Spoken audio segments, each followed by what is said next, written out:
आप देख रहे हैं गौरव भारत और मैं हूं आपके साथ विदिशा। शिव अवतार आदि शंकराचार्य द्वारा स्थापित 4 प्रमुख मठों में से ऋग्वेद से संबंध गोवर्धन मठ पुरी जगन्नाथ के जगत गुरु शंकराचार्य निश्चलानंद सरस्वती महाभाग का मंगलमय पदार्पण रीवा की धरती में 14 अप्रैल की सुबह होने जा रहा है। महाराज बिलासपुर से रीवा ट्रेन द्वारा सफर करके सुबह 5:55 पर पहुंचेंगे, जहां जयघोष के साथ आदित्य वाहिनी और आनंद वाहिनी स्वागत करेगी। महाराष्ट्र रेलवे स्टेशन से विशाल गाड़ियों के काफिले के साथ उनके आवास स्थान शास्त्री भवन अमिया लाया जाएगा। इस दौरान वो शास्त्री भवन में रुकेंगे, जहां मध्याह्न 12 बजे पत्रकारों से चर्चा करेंगे। साथ ही मंत्र दीक्षा और गोष्ठी में भक्तों को दर्शन मार्गदर्शन देंगे। 14 तारीख की शाम 5 बजे कृष्णा राज कपूर ऑडिटोरियम में एक विशाल धर्म सभा आयोजित की गई, जिसे संबोधित करेंगे। उक्त जानकारी आदित्य वाहिनी और आनंद वाहिनी के संयोजक डॉक्टर आशीष द्विवेदी और जिला संयोजक आनंद वाहिनी डॉक्टर मीनाक्षी मिश्रा डॉक्टर प्रभाकर चतुर्वेदी ने दी है। स्वरूप उनके गुण सूत्रों को निकाल करके और जो पद्धति दिया वही पद्धति है। तो केवल आध्यात्मिक रूप से नहीं बल्कि आज जो अभी का जो हमारा साइंस है, विज्ञान है, उस विज्ञान के भी बहुत बड़े जानकार हैं। अभी थोड़े समय पहले बात हो रही थी कि नासा के जो हमारे वैज्ञानिक हैं, अध्यक्ष हैं, उन्होंने भी स्पेस के संदर्भ में, अंतरिक्ष यान के संदर्भ में और मिसाइलों के संदर्भ में उनसे बात किया, उनसे मशविरा लिया, उनसे सलाह लिया। उनकी सलाह का अमल में लेने के बाद उनके परिणाम मिले। ऐसे महापुरुष का हमारे जी तो ऐसे महापुरुष और दिव्य पुरुष का रीवा में आगमन हम सब लोगों के लिए सौभाग्य की बात है। और ये कार्यक्रम बनाने से नहीं बना, अकस्मात बन गया। ये 14 तारीख को आ रहे हैं। 14 तारीख को 5:55 पर बिलासपुर एक्सप्रेस जो आती है स्टेशन पर आएंगे और सुबह, और वहाँ से उन्हें आदरपूर्वक अमहिया में शास्त्री भवन है, पंडित राम सागर शास्त्री जी हैं, वे उनके गुरु भाई भी होते हैं। तो उन्हीं के निवास में उनके ठहरने का कार्यक्रम बना है, वहीं ठहरेंगे। और उसके आगे के जो कार्यक्रम हैं वो सब सुनिश्चित हैं और वो लिपिबद्ध भी हैं। अभी आप लोगों को जानकारी उसमें मिलेगी किस तरह से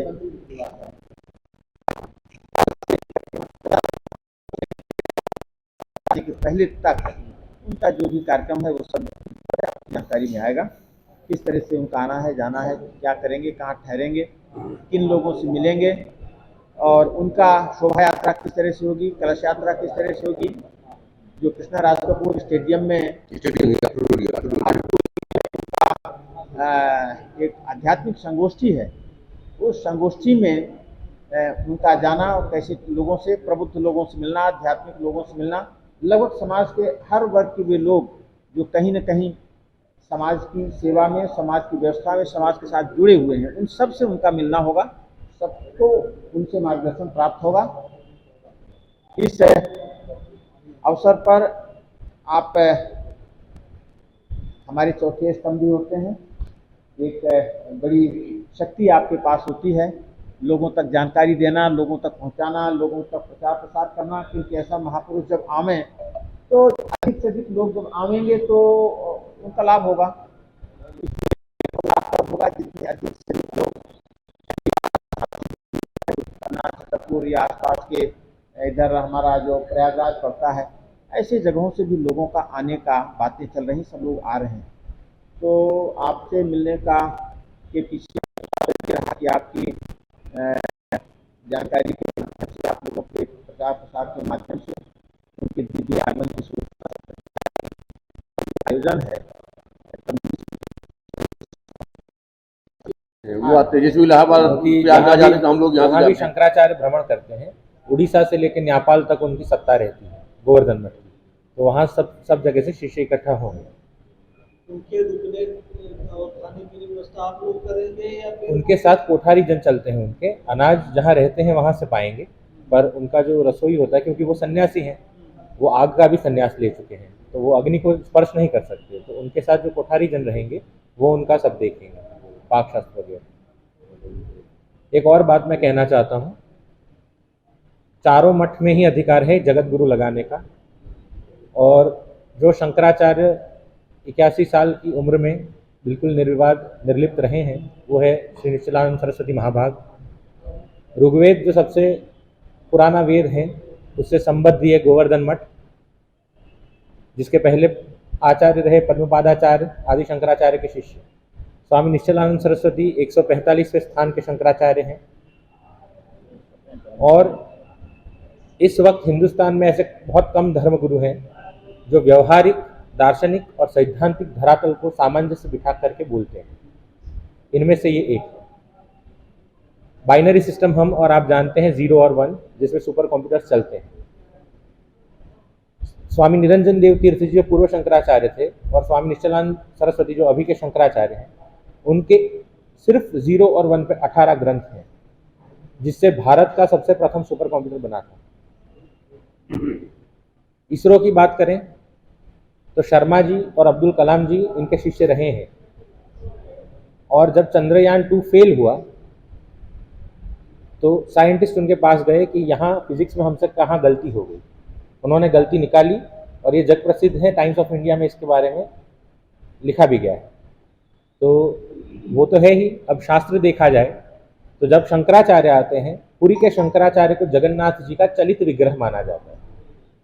माने अगर कोई पुरी ना जा पाए जगन्नाथ के दर्शन के लिए, अगर वो शंकराचार्य के दर्शन कर लेता है तो उसे जगन्नाथ के दर्शन का फल प्राप्त होता है और ये पद्म पुराण में लिखा गया है। दूसरी बात यह है कि शंकराचार्य का जो दंड होता है उसे विष्णुलिंग कहा जाता है, जो श्रीमन नारायण से चला आता है। वो विष्णुलिंग के दर्शन मात्र से विश्व के सारे तीर्थों का फल माना गया और जहां वो रुकेंगे वहां वो विष्णुलिंग भी उनके साथ ही चलेंगे। तीसरा है कि भगवान शंकर ने स्वयं चारों मठ के जो आदि शंकराचार्य थे उनको 5 शिवलिंग दिए थे। आदि शंकराचार्य ने जब 4 मठ की स्थापना की तो चारों शिष्यों को 4 शिवलिंग दिए, एक शिवलिंग दिए, एवं 5वां शिवलिंग नेपाल के राजा के पास रहता है क्योंकि वो हिंदुत्व के संरक्षक माने जाते हैं। तो वो लिंग को चंद्रमौलेश्वर माना जाता है। उस लिंग का तेज 12 ज्योतिर्लिंग के तेज को समाहित करके बनाया जाता है। तो जब स्वामी निश्चलानंद सरस्वती जी आएंगे तो उनके साथ उनके चंद्रमौलेश्वर भी पधारेंगे रीवा। और आखिरी बात यह है कि श्रीमन नारायण की जो चरण पादुकाएं हैं, जो श्रीमन नारायण से चलती है गुरु परंपरा, उसमें आदि शंकराचार्य 10वें स्थान पे हैं और जो निश्चलानंद जी महाराज हैं वो 155वें स्थान पे, क्योंकि आदि शंकराचार्य से निश्चलानंद जी का स्थान 145वां है, पर अगर श्रीमन नारायण से बात करी जाए तो उनका स्थान 155वां। तो वो जो चरण पादुका है जिनका शंकराचार्य स्वयं 3 बार दिन में पूजन करते हैं, वो चरण पादुकाएं भी रीवा आएंगी और उनके पूजन का लाभ, चरण पादुका के पूजन का लाभ सबको सुलभ हो पाएगा और उनके दर्शन भी सबको सुलभ हो पाएंगे। बाकी माननीय प्रभाकर सर बता चुके हैं, माननीय राजगोपाल जी बता चुके हैं, उनके बगल में ही रहती हैं।